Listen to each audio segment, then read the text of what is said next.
जन वल्लभ गिरिवरधारी।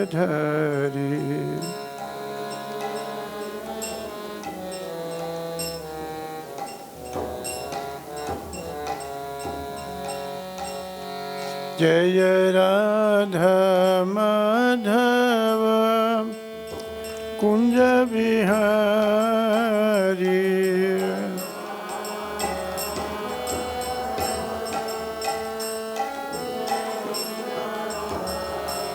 जय राधा माधव कुंज बिहारी।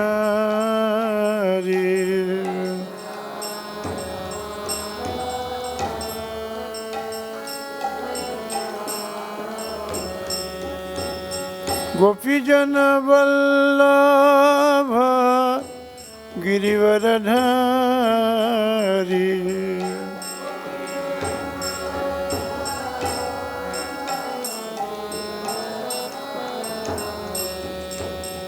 गोपीजन वल्लभ गिरिवरधारी।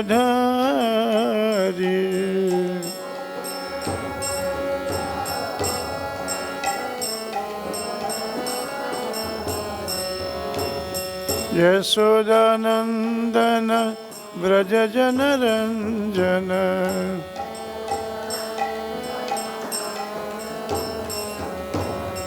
यशोदानंदन व्रज जन रंजन।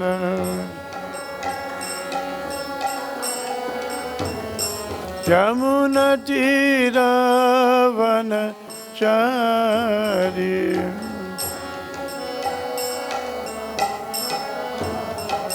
यमुना तीरावन चारी।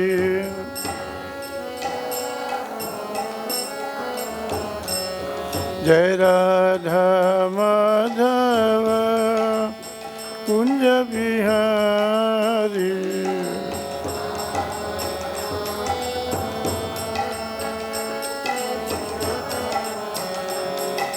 जय राधा माधव कुंज बिहारी।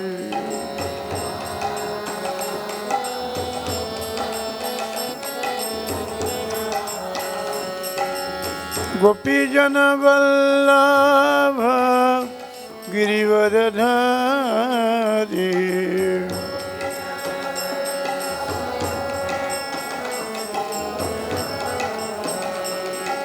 गोपीजन वल्लभ गिरिवरधारी।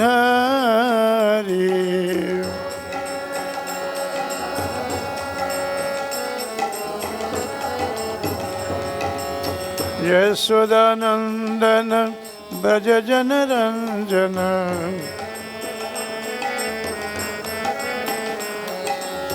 यशोदानंदन व्रज जन रंजन।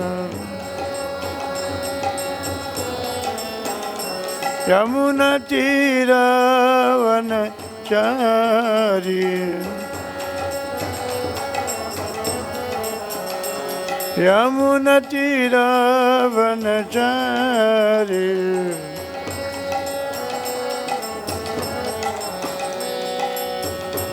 हरे Krishna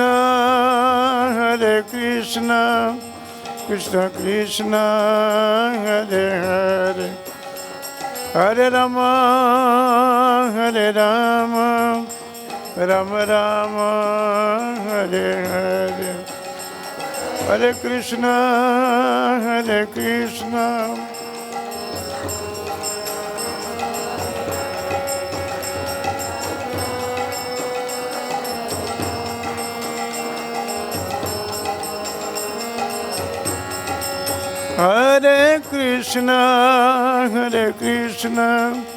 Krishna Krishna Hare Hare Hare Ram Ram Ram Hare Hare Hare Krishna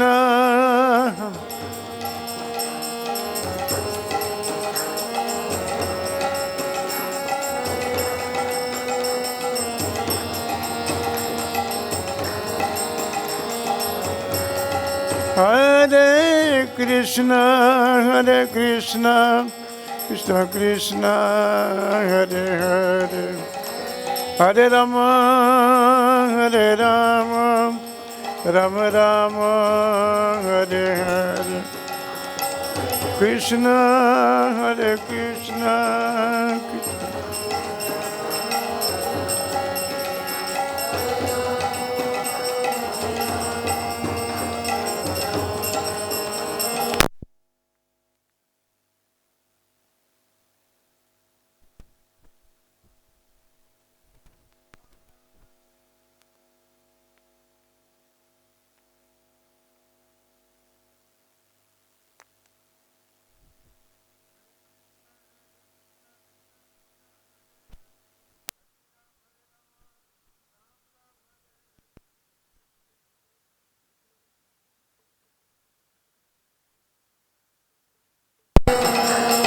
Hare Krishna, Krishna Krishna, Hare Hare, Hare Ram, Ram Ram, Hare Hare.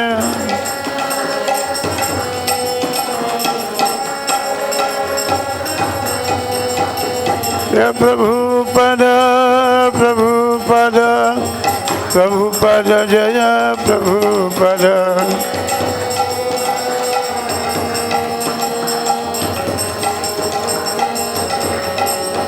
Jaya Krishna Balaram, Krishna Balaram, Krishna Balaram, Jaya Krishna Balaram.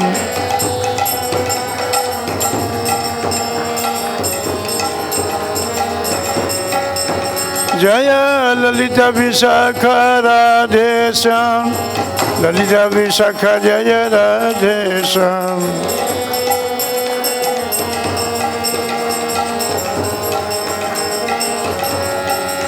Jaya Gaura Nita, Gaura Nita, Gaura Nita, Gaura Nita, Jaya Gaura.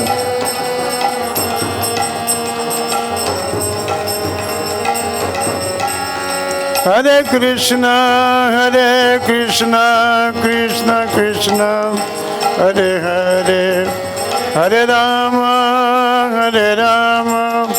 Rama Rama, Hare Hare. Hare Krishna, Krishna.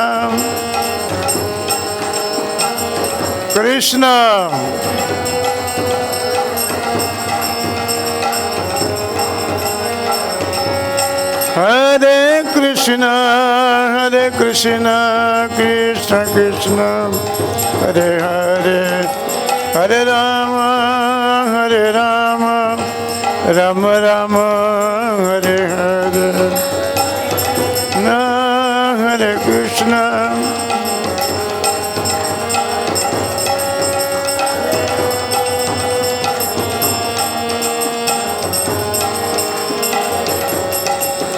Hari Bol, Hari Bol, Hari Bol, Gaura Hari Bol, Nita Gaur Hari Bol, Bol Hari Bol, Nita Gaura Hari Bol, Hari Bol, Hari Bol, Gaura Hari Bol, Bol Hari Bol, Hari Bol, Hari Bol. बोल कृष्ण बलराम की जय, राधा श्याम सुंदर जी की जय, ललिता विशाखा जी की जय, चैतन्य महाप्रभु की जय, नित्यानंद महाप्रभु की जय, नित्यानंद महाप्रभु की जय, नित्यानंद महाप्रभु की जय, बड़ा भगवान की जय, गौर प्रेमानंदी हरि हरि।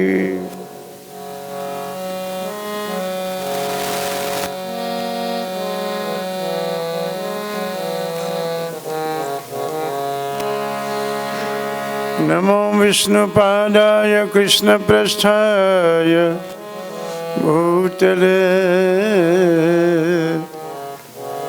श्रीमते भक्ति वेदांत स्वामी निति नामिने। नमस्ते सरस्वती देवं गौरवाणी प्रचारिणे निर्विशेष शून्यवादी पश्चात्यदेशितारिणे।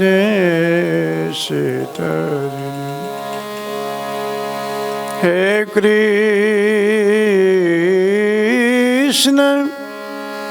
करुणा सिंधु दीनबंधो जगतपते गोपेश गोपिका कांत राधा कांत नमस्तुते। तप्त कांचन गौरांगी राधे वृंदावनेश्वरी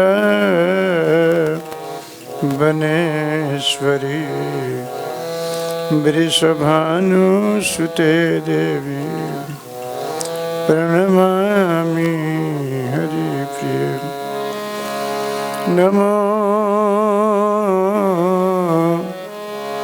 महावदान्याय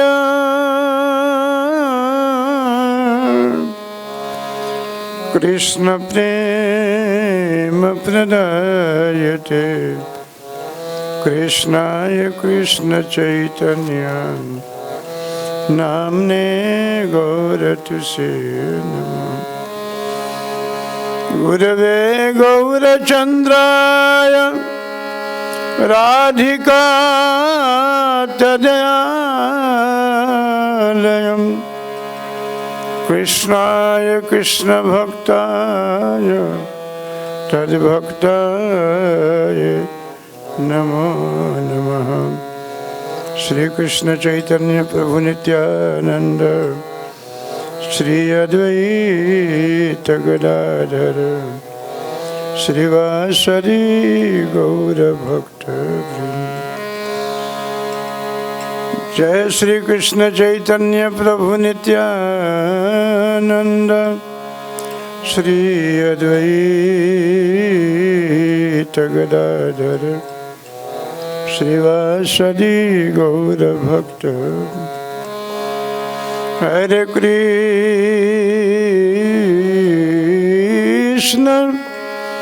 हरे कृष्ण कृष्ण कृष्ण हरे हरे हरे राम हरे राम राम राम हरे हरे। हरे कृष्ण हरे कृष्ण कृष्ण कृष्ण हरे हरे हरे राम हरे राम राम राम हरे हरे।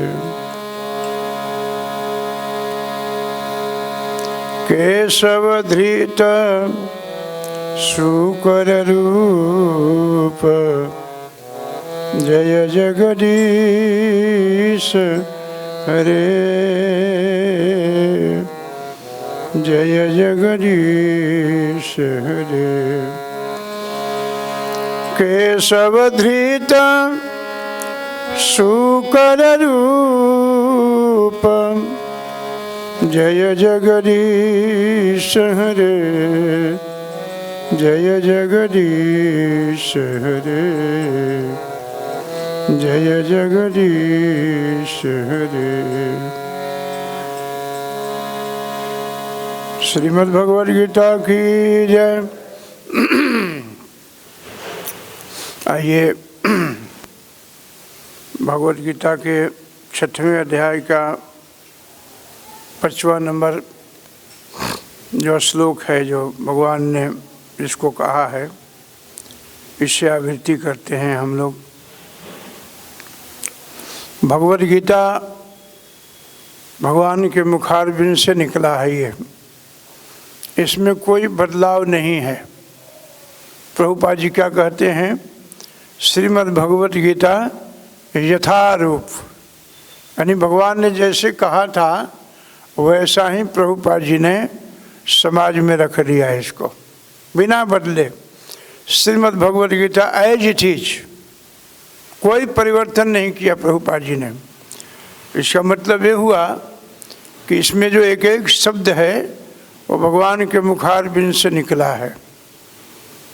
भगवान के मुखारबिंद से भगवत गीता का आविष्कार हुआ है, भगवान ने बोला है, इस गीत को प्रभु ने गाया है और भगवान के पाद पद्मों से, चरणों से माँ गंगा जी निकली हुई हैं। नख से लेकर के सिख तक भगवान ने अपनी पूरी कृपा भर दिया है समाज पर। फिर भी हम सब भगवान से बहुत विमुख हैं, बिछड़े हुए हैं। जितने मात्रा में प्रभु को याद करना चाहिए उतने मात्रा में हम सब प्रभु के पास नहीं बैठते हैं, नहीं याद करते हैं। श्रीमद् भगवत गीता अध्याय 6 श्लोक संख्या 5 बोर्ड में आया हुआ ना उधर पीछे, आप लोग भी ध्यान से इसकी आवृत्ति कीजिएगा। ये भगवान का शब्द है। उधरेरात्ममात्मानम्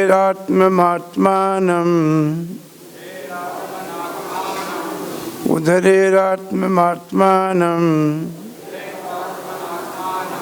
नात्मानं वसादयेत् आत्मैव आत्मनो बन्धुरात्मैव रिपुरात्मना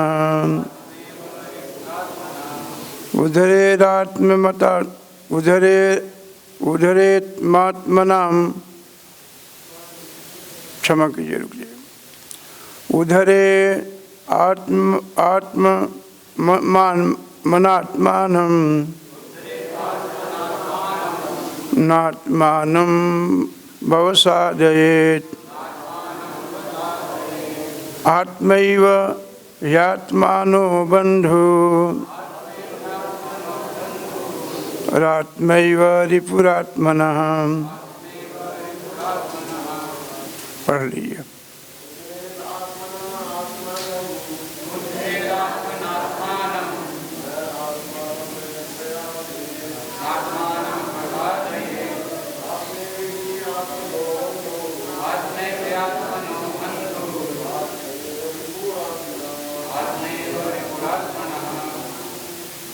माता जी लोग उधरेत, उधार करें, आत्मना मन से, आत्मना बद्ध जीव को, न कभी नहीं, आत्मनम बद्ध जीव को अवसादयेत, पतन होने दें, आत्मा मन एवं निश्चय ही निसंदेह आत्मना बद्ध जीव का बंधु मित्र, आत्मा मन एवं निश्चय ही रिपु शत्रु, आत्मना बद्ध जीव का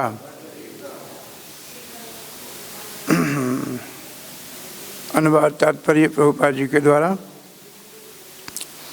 मनुष्य को चाहिए कि अपने मन की सहायता से अपना उद्धार करें और अपने को नीचे न गिरने दें। यह मन बद्ध जीव का मित्र भी है और शत्रु भी। तात्पर्य, प्रसंग के अनुसार आत्मा शब्द का अर्थ शरीर, मन तथा आत्मा होता है। योग पद्धति में मन तथा आत्मा का विशेष महत्व है, चूँकि मन ही योग पद्धति का केंद्र बिंदु है। अतः इस प्रसंग में आत्मा का तात्पर्य मन होता है। योग पद्धति का उद्देश्य मन को रोकना तथा इंद्रिय विषयों के प्रति आसक्ति से उसे हटाना है। यहाँ पर इस बात पर बल दिया गया है कि मन को इस प्रकार प्रशिक्षित किया जाए कि वह बद्ध जीव को अज्ञान के दलदल से निकाल सके। इस जगत में मनुष्य मन तथा इंद्रियों के द्वारा प्रभावित होता है।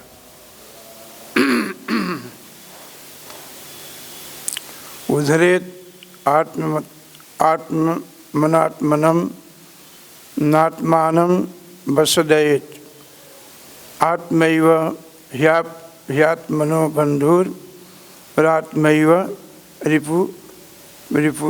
रिपुरात्मनः। मनुष्य को चाहिए कि अपने मन की सहायता से अपना उद्धार करें। देखिए, भगवत गीता में, भागवत जी में, संतों से भी आप लोगों ने श्रवण किया है, मुख्य कारण है शरीर में मन। मन जो है इंद्रियों का मालिक है। मन आपका मित्र भी है, मन आपका शत्रु भी है। अनुवाद में प्रभुपाद जी कहते हैं, मन चाहे तो आपको मोक्ष दिला सकता है और मन चाहे तो न जाने कितने नरकों में गिरा सकता है ये मन। इसलिए योग पद्धति के द्वारा जो बात कही गई है वो मन को ठीक स्थिति में रखना है, मन को ठीक दिशा में ले जाना है। मन के बिना कोई भी इंद्रियां कार्य करने के लिए तैयार नहीं है। यदि मन ठीक नहीं है तो कोई भी इंद्रियां कार्य नहीं करती हैं। आज की अवस्था क्या है कि आज जैसा हमारा मन कहता है, जो करने को कहता है वही काम हम कर लेते हैं, जो मन कहता है। जबकि होना चाहिए कि जो हम कहें वो मन करे। इंद्रियों को कैसे चलना चाहिए? जो हम कहें, हम सुनना चाहें तो कान सुने, हम देखना चाहें तो आँख देखे, हम बोलना चाहें तो जिह्वा बोले। हमारे द्वारा बोला, हम मतलब आत्मा। यहाँ मन को भी आत्मा कहा गया है। तात्पर्य में प्रभुपाद लिखते हैं, मन को भी आत्म धरातल पर ही, क्योंकि मन जो है, मन भगवान के पाद पद्मों में लगा सकता है आपको, पूरे जीवन को सुरक्षित कर सकता है, सुसज्जित कर सकता है, इसको प्रफुल्लित कर सकता है मन, यदि मन कृष्ण भावना भावित हो तब। मन को ठीक रखना नितांत आवश्यक है। मन की स्थिति बिगड़ गई तो हमारे जीवन के पूरा दिशा बिगड़ जाएगा, और दिशा बिगड़ गया तो हमारी दशा खराब हो जाएगी। फिर पूछते हैं ना, कैसे हो? बोले कि आजकल मेरा दिन दशा बड़ा खराब है। दिन दशा, समय भी खराब है, मन भी खराब है, और मन खराब से हमारी दशा भी खराब है। मन यदि ठीक ना हो तो दिशा यानी पथ नहीं मिलता है। फिर मन में विषय हो, मन में क्रोध हो, मन में लोभ हो, मन हमेशा लोभ्यमान रहता है। कोई वस्तु देख लिया तो उसके मन में लोभ आ जाता है, सारी इंद्रियों को लगा देता है। मन में यदि भक्ति आ गई तो आपको 3 बजे उठा करके प्रभु के सामने ला करके शरीर को डंडा के जैसा पटक देगा नीचे। मन हमारा मित्र भी है, लेकिन उसके साथ में हमें समझौता करना होगा। मन को फ्री ना छोड़े कभी। जैसे हमारे बड़े बड़े आचार्य लोग, हमारी दशा ऐसी है कि जैसे जैसे हमारी इंद्रियां कहती हैं वैसे वैसे हम सब कार्य करते हैं। हमारी ऐसी अवस्था है, जबकि होना चाहिए था कि जैसे इंद्रियां कहती हैं वैसे नहीं, जैसे हम कहते हैं, यानी अंतरात्मा मन कहता है वैसे हमें चलना चाहिए। जैसे श्रीमद् भागवत जी में सुदामा चरित्र में आप लोगों ने श्रवण किया होगा। सुदामा जी के जो इंद्रियां थी उनकी बस में थी, वो जैसे कहते थे ना वैसा ही उनकी इंद्रियां चलती थी, फालतू नहीं। सुदामा जी जो देखना चाहते थे वही देखते थे, सुदामा जहाँ चलना चाहते थे वहीं जाते थे। वो मन कुछ भी कह दे, ऐसा कृष्ण भावना भावित होना चाहिए। सुदामा जी के विषय में कहते हैं, ब्राह्मणों ब्रह्मवित्तमा, केवल नाम के ब्राह्मण नहीं थे, वो ब्रह्म को जानने वाले ब्राह्मण थे।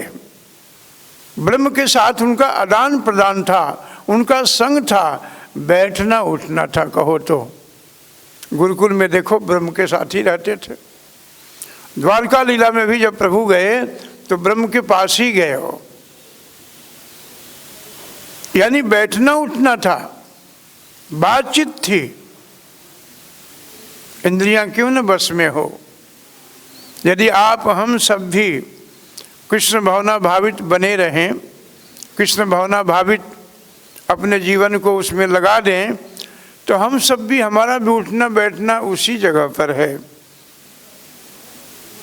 मंदिर है, प्रभुपाद जी ने कृष्ण बलराम मंदिर का स्थापना किया है, और ऐसी सुंदर स्थापना किया है कि भक्ति योग के लिए बड़ा सुंदर केंद्र खोला है प्रभुपाद जी ने, बड़ा सुंदर केंद्र है। ऐसा आपको हम समझते हैं कि शास्त्र के अनुसार चलने वाला बहुत कम केंद्र हैं। दिन भर, पूरे दिन का आपका दिनचर्या इसमें बनाया गया है कि आपको 3 बजे से लेकर के रात को 9 बजे तक क्या करना है। ये दिनचर्या है हमारी, यहाँ पर बताया गया। इसमें प्रभुपाद जी नियम बनाया शास्त्र के अनुसार। तो यदि इन नियमों का हम पालन करते हैं ठीक से, इस पर हम चलते हैं ठीक से। प्रभुपाद जी क्या थे? पथ भी बनाया और पथिक भी बन गए, यानी रास्ता भी बनाया और रास्ता पर चलने वाले भी प्रभुपाद जी ही बने। और प्रभुपाद जी ने कह दिया, जो व्यक्ति इस मार्ग पर चलेगा उस व्यक्ति को भौतिक संसार के कोई भी वस्तु आकर्षित नहीं कर सकता।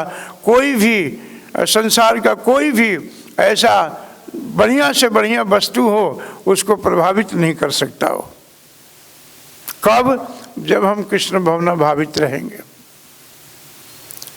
ये कृष्ण बलराम मंदिर का जो बाउंड्री वॉल है,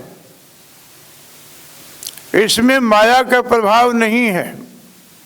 कभी कभी देखा जाता है कि भक्त लोग भी कुछ हट जाते हैं भक्ति से, अंदर रहते हुए भी, तो उन भक्तों पर ये जो जोग माया वो काम नहीं करती है। भक्तों पर तो केवल वैष्णवी माया काम करती है। वो तो लीला करने के लिए या कुछ समझाने के लिए भक्तों को संकट में भगवान डाल देते हैं। भक्तों के पास तो माया आ ही नहीं सकती है, क्योंकि भगवान का ये वचन है, कथन है। भगवान कहते हैं, मामेव प्रपद्यन्ते, यदि कोई भी मेरे शरण में आ जाए तो माया में ताम तरन्ति ते, बड़ी सहजता से पार हो सकता है वो। कब? जब हम प्रभु के शरण में जाएंगे तब। मामेव, मेरे पास जो व्यक्ति आ गया माया उसे स्पर्श नहीं करेगी कभी। माया में ताम तरन्ति ते, दैवी है सा गुणमयी मम माया दुरत्या। कठिन तो है, इसको पार करना बड़ा कठिन है, इसको लांघना अत्यंत दुष्कर है। लेकिन जो व्यक्ति अर्जुन मेरे शरण में आ जाता है ना, उसको माया प्रणाम करके निकल जाती है वहां से।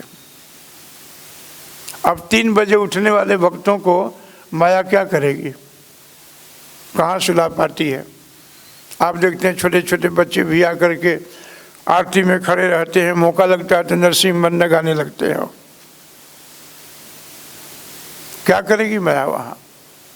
शर्त ये है कि हमें कृष्ण भावना भावित रहना है, कृष्ण कॉन्शियस रहना है। और कृष्ण कॉन्शियस रहने के लिए प्रभुपाद जी ने अनेक प्रकार के मार्ग को बना दिया है। आप प्रभुपाद जी के बुक्स को वितरण करके भी कृष्ण कॉन्शियस बन सकते हैं, नाम संकीर्तन करके भी आप कृष्ण भावना भावित हो सकते हैं, मृदंग पर करताल पर नाच करके भी आप कृष्ण भावना भावित हो सकते हैं, भागवत और भगवत गीता के पाठ कर भी आप कृष्ण भावना भावित बन सकते हैं। अनेक मार्ग बनाया प्रभुपाद जी ने। तो यहाँ मन के विषय में बात की गई है।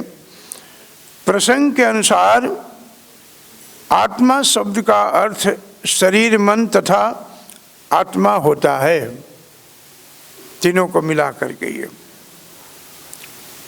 योग पद्धति में मन तथा आत्मा का विशेष महत्व है। चूंकि मन ही योग पद्धति का केंद्र बिंदु है, अतः इस प्रसंग में आत्मा का तात्पर्य मन होता है। मन को ठीक से लगाना है। अर्जुन कई एक बार तर्क करते हैं, कहते हैं अर्जुन कहते हैं कि प्रभु ये मन बड़ा मेरा चंचल है, मन लगता नहीं है आपके भजन में। जैसे भजन करने के लिए बैठता हूँ, जैसे माला उठाता हूँ, जैसे मंदिर में जाता हूँ, न जाने कितनी पुरानी पुरानी बातें याद आती है। मन भटका देता है, मन लगता नहीं है, बड़ा चंचल है। चंचल ही मन कृष्ण परमार्थी बलवदृढ़। ये मन बड़ा चंचल है प्रभु, बड़ा बलवान है, बड़ी बलवती है। ये आपके तरफ लगने नहीं देती है। तब प्रभु ने कहा कि यदि तुम्हारा मन इतना चंचल है तो ये मन मुझको दे दो, मन मुझको दो। कहाँ दो? मन मना भव, मन मुझ में लगा दो ना। क्योंकि भगवान अपने विभूति योग में जब गिनती करा रहे हैं प्रभु, तो क्या कहते हैं? इंद्रियों में मैं मन हूँ, इंद्रियों में मन हूँ, मनुष्यों में मैं राजा हूँ, नदियों में गंगा हूँ, ऋषियों में नारद हूँ। अनेक प्रकार के प्रभु विभूति योग में अपनी बातें कह रहे हैं। लेकिन यहाँ पर कहते हैं कि इंद्रियों में मैं मन हूँ। अब यहाँ देखिए कितना विरोधाभास है। अर्जुन कहते हैं कि मन नहीं लगता है, प्रभु कहते हैं कि इंद्रियों में मन मैं हूँ। मन नहीं लगता है तो भगवान ने कहा कि ये मेरा मन लौटा दो, दे दो मेरे को। हम सब कुछ दे देते हैं, अपने प्रिय से प्रिय वस्तु को भगवान को अर्पित कर देते हैं, दे देते हैं। लेकिन छोटा सा मन जो फिट है ना, इसमें इसको प्रभु को नहीं दे पा रहे हैं। क्योंकि भगवान आपके संपदा ऐश्वर्य भोग नहीं मांगते हैं। प्रभु कहते हैं कि मन मुझको दे दो। और भगवान जानते हैं कि यदि मन मेरे में लग गया तो तन शरीर तो मेरे पास आ ही जाएगा। विदेशों में प्रभुपाद जी से बहुत लोगों ने पूछा, प्रभुपाद जी आप इतने दूर से वृद्धावस्था में आप आए हैं, इस अवस्था में लोग घर से बाहर नहीं निकलते हैं, आप यहाँ आए हो, आपको क्या चाहिए? कौन सी संपदा के खोज में हैं आप? प्रभुपाद जी ने कहा मैं यहाँ से कुछ लेने नहीं आया हूँ, अमेरिका का यानी वेस्टर्न कंट्री का चमक धमक देखने नहीं आया हूँ, मैं यहाँ के बड़े बड़े मॉल देखने नहीं आया हूँ, और मुझे यहाँ से कुछ भी नहीं चाहिए। शिष्यों ने पूछा तब क्या करने आए हैं? आपको कुछ नहीं चाहिए तो क्या करने आए हैं? प्रभुपाद जी ने कहा कि हम आपको कुछ देने आए हैं, यहाँ पर आप इसको लो, आपको वह संपदा मैं प्रदान करूंगा जिस संपदा को प्रदान करके पा करके आप भौतिक संसार के वस्तुओं को भूल सकते हो। प्रभुपाद जी ने इस प्रकार से शिक्षा दीक्षा दिया लोगों को। इस शरीर में जो मन है ना, इस मन को ही प्रभु को देना है, मन को ही लगाना है। शरीर कहीं भी रखो, मन प्रभु में रखो। शरीर गृह कार्य में है, संसार में है, मन प्रभु के साथ लगा हुआ है। अच्छा, ऐसे समझो हम 24 घंटे 24 आवर्स मंदिर में रहते हैं और मन हमारा बाहर घूम रहा है भौतिक संसार में, और एक बाहर भक्त घूम रहा है 24 घंटा और उसका मन कृष्ण बलराम मंदिर में है। बताओ श्रेष्ठ कौन है? बोलो। बाहर रहना तो मन श्रेष्ठ हुआ ना, मन देना है ना प्रभु को। आप कहीं भी चलते चलते भी मन को प्रभु को दे सकते हो, लगा सकते हो आप। चैतन्य चरितामृत में एक वर्णन आता है, कथा है कि एक बार नारद जी के मन में ऐसा अभिमान आया था कि प्रभु आपके भक्त तो बहुत होंगे लेकिन मेरे जैसा आपके भक्त कोई नहीं होगा। मैं निरंतर आपका नाम लेता हूँ, वीणा पर आपके नाम का गीत गाता रहता हूँ, सूर असुर लोकों में जाने में देर नहीं लगता है, ये आपकी कृपा है, मैं आपका बहुत बढ़िया भक्त हूँ। भगवान ने कहा कि नहीं, आप भी भक्त हैं लेकिन और लोग भी भक्त हैं, और भी भक्त बहुत हैं। नारद जी ने कहा कि होंगे लेकिन हमारे जैसा नहीं होंगे। भगवान ने कहा ठीक है। भगवान ने कहा कि अच्छा ठीक है नारद जी, एक कटोरा में तेल है और तीनों कटोरा में तेल भरा हुआ है और तीनों लोग घूम करके आना है, लेकिन सावधान रहना कटोरा में से एक बूंद भी तेल ना गिरे नीचे, तेल बाहर न जाए। नारद जी ने कहा कि तो बहुत छोटी सी सेवा दी है प्रभु आपने। नारद जी तो मन के गति से चलने वाले हैं ना। नारद जी कटोरा में तेल लिया हाथ में और बिल्कुल निकल पड़े, चलते चलते चलते चलते प्रभु के पास आए। बोले कि देखो प्रभु मैं आ गया। और प्रभु ने पूछा कि आ गए? बोले कि हाँ आ गया प्रभु। बोले कि कटोरा में से तेल तो नहीं गिरा? बोले कि नहीं, एक बूंद भी नहीं गिरने दिया। हमारे प्रभु ने पूछा कि बूंद तो नहीं गिरने दिया, तेल कटोरा से बाहर नहीं आया, आप चलते चलते मेरा नाम कितना लिया? नारद जी ने कहा कि नाम तो नहीं लिया मैं, वो तो कटोरा पर ध्यान था हमारा कि तेल बाहर न जाए, नाम तो नहीं लिया मैं। भगवान ने कहा कि मर्तलोक में चले जाओ, एक गृहस्थ है, बाल बच्चों के बीच में रहता है, वो जब हल उठाता है तभी मेरा नाम लेता है, रखता है तभी, चलाता है तभी। और जानते हो नारद, हल चलाते चलाते मुझे खिलाता भी है कुछ, मन से, मानसिक। जैसे रघुनाथ दास गोस्वामी जी मन से प्रभु की सेवा करते थे। नारद जी आते हैं उस नगर में, गांव में, और वो गृहस्थ जो बेचारा था किसी की नौकरी करता था, हल चला रहा था, और हल चलाते चलाते मालिक और नारद जी दोनों खेत के पास में खड़े हैं, जमीन के पास में। वो बेचारा नौकरी कर रहा था, हल चला रहा था, और चलाते चलाते उसका क्या करता था कि हल चल रहा था और मन से बहुत बढ़िया भगवान को दही खिला रहा था। मन कहाँ था? भगवान में। हाथ कहाँ था? कर्म करने में। वो दही खिला रहा था। जब मन पूर्णतः प्रभु को दही खिलाने में चला गया तो हल चलाने वाला जो व्यक्ति था उसका थोड़ा लाइन टेढ़ा होने लगा। मालिक ने जोर से डांट दिया, ए क्या कर रहे हो तुम? सावधान हुआ और दही का जो भंडा था, जो प्रभु को अर्पित कर रहा था वो नीचे गिर के धड़ाम से नीचे गिर पड़ा। वो दोनों व्यक्ति पहुंचे वहाँ, नारद जी और सेठ भी पहुंचा। बोले क्या करते हो तुम?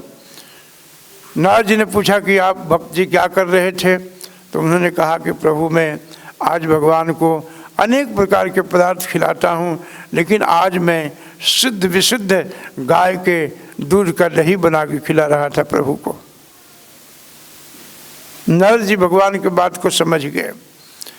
आपका शरीर कुछ भी कार्य करता हो, जो भी आपको सेवा मिली है, कोई नौकरी है, कोई जॉब है, आप उसको करो, करते ना हो, क्योंकि कर्म के बिना तो शरीर का निर्वाह भी नहीं हो सकता है। कर्म करना तो नितांत आवश्यक है, कर्म तो करना ही है, परंतु मन प्रभु में लगाओ, मन मना भो, मद भक्तो, मेरा भक्त बनो, मध्याजी मेरी पूजा करो, माम नमस्कुरु, मुझे प्रणाम करो, माँ में वैसे ही सत्यम थे, मैं सत्य कहता हूँ, तुम्हारे जैसा कोई प्रिय व्यक्ति हुआ अनकलांतर में होगा। कब? जब मन प्रभु में लगाओगे तब। बड़ा छोटी सी वस्तु भगवान ने आप हम सबसे मांगा है। जैसे अभी आप देखो माताएं भगवान के लिए सुंदर सुंदर हार बना रही हैं, और कान कहाँ है? मन कहाँ है? कथा में है। हाथ भी कार्य कर रहा है, कान से हम दिव्य भगवान की कथा को अंदर डाल रहे हैं, और मन प्रभु के चरणों में लगा है। मुख में हो राम नाम, राम सेवा हाथ में, तू अकेला नहीं प्यारे, राम तेरे साथ में। मन ही को तो लगाना है, मन ही तो लेना है। आगे प्रभुपाद जी कहते हैं, और पढ़ लेते हैं हम लोग।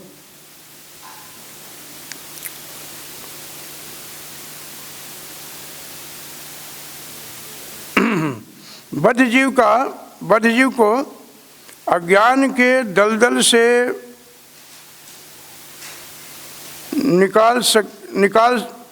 निकाल सके इस जगत में मनुष्य मन तथा इंद्रियों के द्वारा प्रभावित होता है। संसार के हरा भरा उर्वजा यहाँ के वस्तुओं को देख करके इंद्रियां और मन दोनों प्रभावित हैं, संसार के प्रति आकृष्ट हैं। आप अभी दुकान में चले जाओ, सोने चांदी के दुकान में जाओ, माताओं को देखो कितने प्रभावित हो जाती हैं।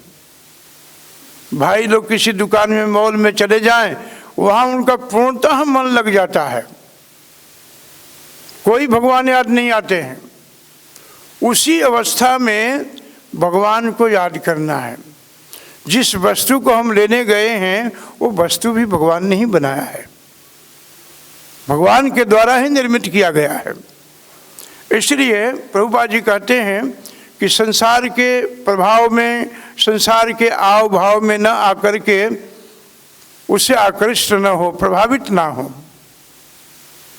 वास्तव में शुद्ध आत्मा इस संसार में इसलिए फंसा हुआ है क्योंकि मन मिथ्या अहंकार में लगाकर प्रकृति के ऊपर प्रभुत्व जमाना चाहता है। मिथ्या माने बेकार, अहंकार है ना, अहंकार से व्यक्ति प्रकृति के ऊपर अपना प्रभाव जमाना चाहता है। प्रकृति के ऊपर कौन जमा सकता है प्रभाव? किसमें ताकत है?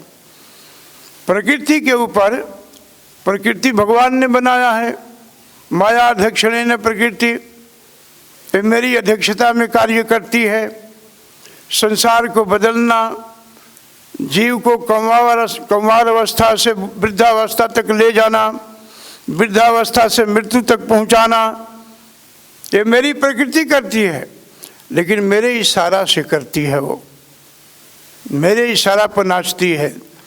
उस प्रकृति को हम अहंकार बस अपना प्रभुत्व, अपना प्रभुता दिखाते हैं उसके ऊपर। मेरे जैसा कोई नहीं है। थोड़ा सा पैसा हो जाए, शरीर में ताकत हो जाए, बुद्धि थोड़ा आगे निकल जाए, भगवान से तो कोई कम अपने को मानता ही नहीं। ये हमारी स्थिति है, क्योंकि अहंकार बैठा है। अहंकार से ही व्यक्ति नीचे गिर जाता है। मिथ्या अहंकार, प्रभुपाद जी कहते हैं तात्पर्य, मिथ्या अहंकार में लगातार प्रकृति के ऊपर प्रभुत्व जमाना चाहता है वो। अतः मन को इस प्रकार प्रशिक्षित करना चाहिए कि वह प्रकृति के तड़क भड़क से आकृष्ट ना हो। बहुत प्रकृति का बड़े अच्छे अच्छे चीज़, ये संसार बड़ा सुंदर बनाया है भगवान ने। है तो क्षणिक, है तो अनित्य, इसमें चमक धमक भी थोड़े काल के लिए है, लेकिन है बड़ा सुंदर। भगवान को समझने के लिए प्रकृति ने ये सजा रखा है संसार को। आपने देखा मोर के पंख के ऊपर जो कलाकारी की गई है, यहाँ के व्यक्ति कोई कर सकता है?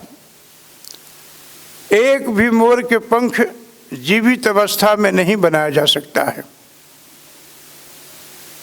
इतना सुंदर, यदि आप मोर पंख के जैसा कुछ बना भी दें तो 2-4 साल में उसका रंग उड़ जाता है, लेकिन मोर इत्यादि का मृत्यु भी हो जाए तो उसके पंख का रंग नहीं उड़ता है।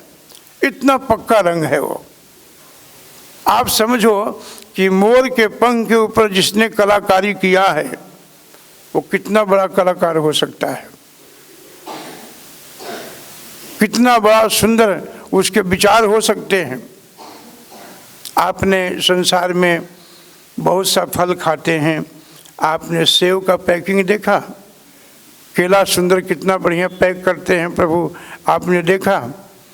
केला में केला के छिलके हटा दो और केला के बीच में जो उसका सारभूत तत्व है वो एक जैसा मीठा है, न कहीं उसमें तेज है न कम है। वो चीनी डालने वाला कितना बराबर नाप करके डाला है उसमें। भगवान को समझना चाहिए इससे हमें। तो प्रकृति के तड़क भड़क से आकृष्ट ना हो, मिथ्या अहंकार न करें, विनम्र हो जाएं, भगवान के सेवा में लग जाएं। चैतन्य महाप्रभु के सूत्रों के अनुसार तृणादपि सुनिचेन, अपने को बड़े विनम्र भाव से अपने मन को प्रभु के पाद पद्मों में लगा देना चाहिए। आगे कहते हैं, और इस तरह बद्ध जीव की रक्षा की जा सके मनुष्य इंद्रियों विषय में आकृष्ट होकर अपने को पतित नहीं करना चाहिए। प्रकृति के भोगों में फंस करके अपने को पतित ना करें, यानी अपने पद से नीचे ना गिरें। पतित का मतलब होता है हमारा जो पोजीशन है, जीव का जो कॉन्स्टिट्यूशनल पोजीशन है, उस पोजीशन से हमें नीचे कभी नहीं आना चाहिए, अपने पद पर रहना चाहिए, अपने पोजीशन के अनुसार भगवान की सेवा करना चाहिए, उससे नीचे नहीं गिरना चाहिए। जैसे कभी कभी हमारे कुल खानदान में, परिवार में बाबा दादा ने बहुत नाम आगे किया है, श्रेष्ठ नाम किया है, कुल खानदान का ऊंचा नाम बढ़ाया है। तो नाती पोते से दादा बाबा कहते हैं कि बेटा देखो, हमने अपने पिताजी के नाम बहुत बढ़ाया है समाज में, यदि तुम भी बढ़ा सकते हो तो बड़ी अच्छी बात है, और नहीं बढ़ा सकते हो तो जितना बढ़ा है उसको खराब मत करना, उसको खराब मत करना, उतने पर होल्ड करके रखना। जैसे महाराज परीक्षित के विषय में एक शब्द आता है, सुखदेव जी कहते हैं, पांडवों मान वर्धनम, अपने पूर्वजों को, दादा बाबा के मान को, आदर को, रिस्पेक्ट को बढ़ाने वाले हैं ये परीक्षित महाराज। तो इसके आकृष्ट होकर के, इसके प्रभाव में प्रभावित होकर के जीव पतित ना हो, अपने पद से गिरे ना नीचे। हमारा पद क्या है? सुबह उठना। पद क्या है? भगवान की सेवा में लग जाना, हाथ से, कान से, नाक से, आँख से, 5 ज्ञान इंद्रियें, 5 कर्म इंद्रियें और 1 मनी महाराज यानी मन, ये सभी इंद्रियों से भगवान के दिव्य सेवा करें हम। ये हमारा पोजीशन है, ये हमारा पद है, इसी पद पर रहना चाहिए। अब आगे कहते हैं, इस तरह बद्ध जीव की रक्षा की जा सके। मनुष्य को इंद्रिय विषय में आकृष्ट होकर अपने को पतित नहीं करना चाहिए। जो जितना ही इंद्रिय विषय के प्रति आकृष्ट होता है वह उतना ही इस संसार में फंसता जाता है। अपने को विरत करने का सर्वोत्कृष्ट साधन यही है कि मन को सदैव कृष्ण भावनामृत में निरत रखा जाए। मन को हमेशा भगवान के पाद पद्मों में लगा करके रखें। जैसे हमारे बड़े बड़े आचार्य लोग निरंतर प्रभु के नाम जप करते थे।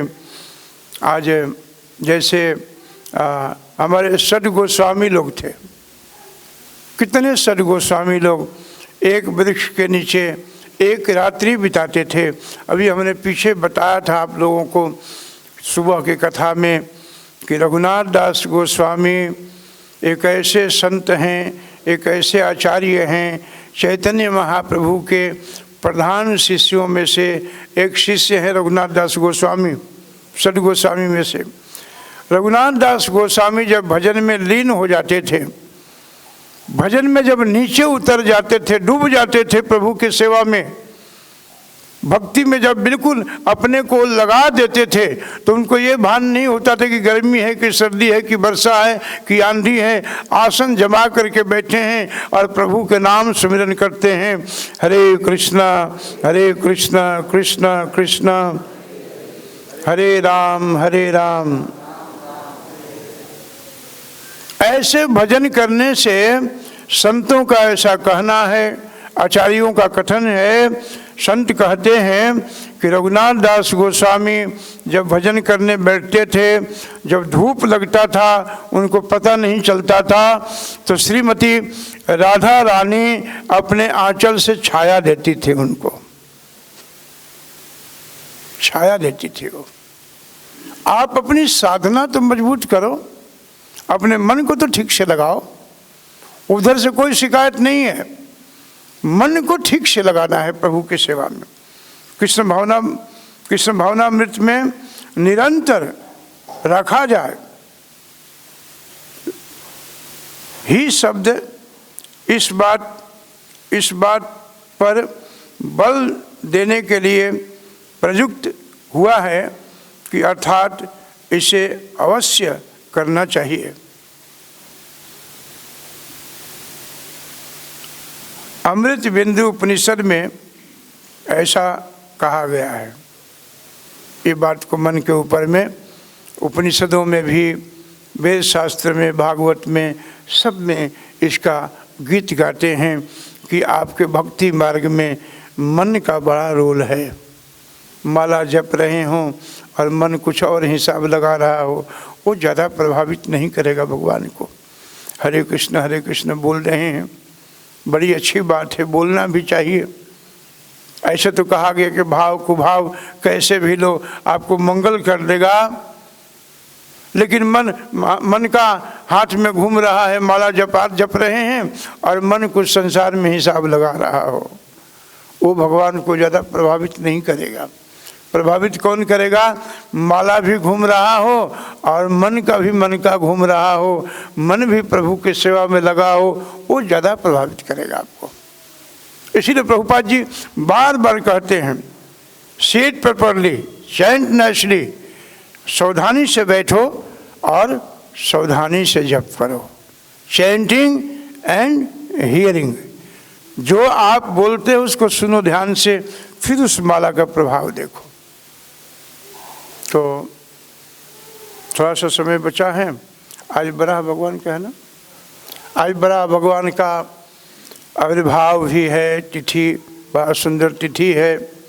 वैष्णव जन लोग इसे बड़े उत्साहपूर्वक इस पर्व को मनाते हैं, तिथि को। वराह भगवान का जो अवतार है वो ब्रह्मा जी के नाक से हुआ है। भगवान ने कह दिया था कि सृष्टि करो ब्रह्मा जी का। ब्रह्मा जी आसन लगा के बैठे थे। भगवान तो आज्ञा दे दिया, लेकिन ब्रह्मा जी ने देखा कि यहाँ तो पृथ्वी है ही नहीं, जल ही जल दिखाई रहा है। ब्रह्मा जी सोच ही रहे थे, तब तक उनको छींक आया और छींक से एक चने के बराबर वराह का बच्चा निकला और ब्रह्मा जी को देखते देखते पृथ्वी से भी बड़ा हो गया, बड़ा हो गया।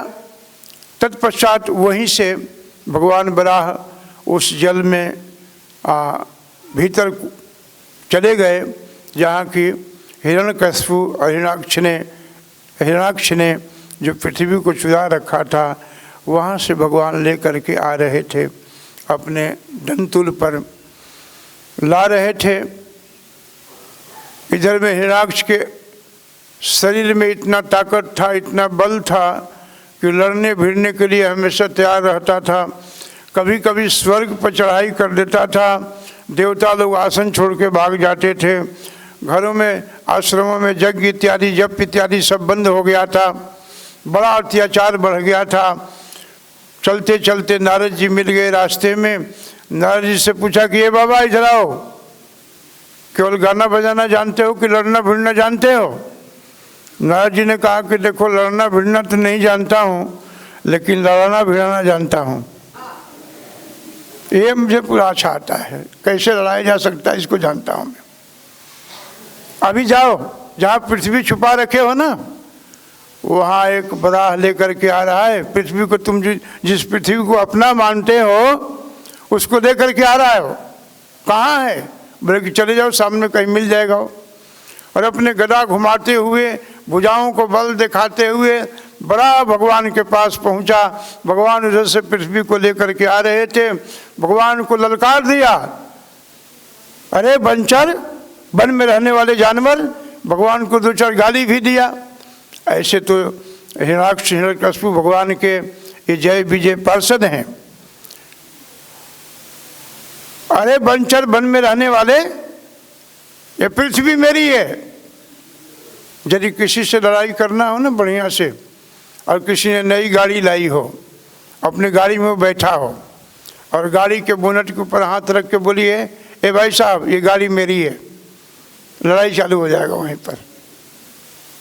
अब वो कहता है पृथ्वी मेरी है। भगवान ने कहा, सोचा कि इसकी पृथ्वी कहाँ से आ गई भाई।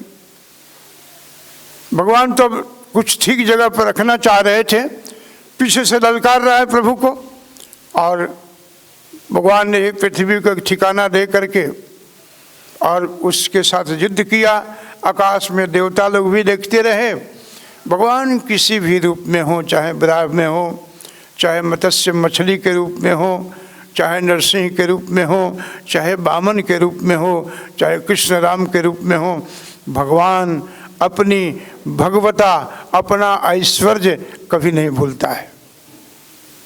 भगवान उस समय भी भगवान है वो। और भगवान ने पृथ्वी को रख करके बोले क्या बोल रहा था, और प्रभु ने उसके साथ युद्ध किया। युद्ध में कभी कभी भगवान अपने भक्तों के साथ ही युद्ध करते हैं। युद्ध में कभी कभी ऐसा लगता था कि उसकी पलड़ा भारी है। देवता लोग आकाश में चिंतित हैं कि प्रभु संध्या काल हो रहा है, संध्या काल होते ही राक्षसों का बल बढ़ जाता है। अब ज़्यादा नाटक मत कीजिए इसके सामने, इसका जीवन समाप्त कीजिए। देवताओं के मनोभाव को समझ करके हमारे प्रभु ने, बड़ा भगवान ने उसके गाल पर एक तमेचा मारा, और तमेचा मारते ही पूरा चक्कर काट करके वहीं प्रणांत हो गया उसको। बोल बड़ा भगवान की। भगवान वराह की तो बहुत सुंदर कथा है शास्त्र में, आपको हमने संक्षिप्त में बताया, क्योंकि आज उनका आविर्भाव है। आप सबकी भक्ति बढ़े, भगवान कृष्ण का चरणों में आप सबका मन लगे, भगवान की सेवा करते रहें, बढ़िया से जप करते रहें आप सब। बहुत धन्यवाद। हरे कृष्णा।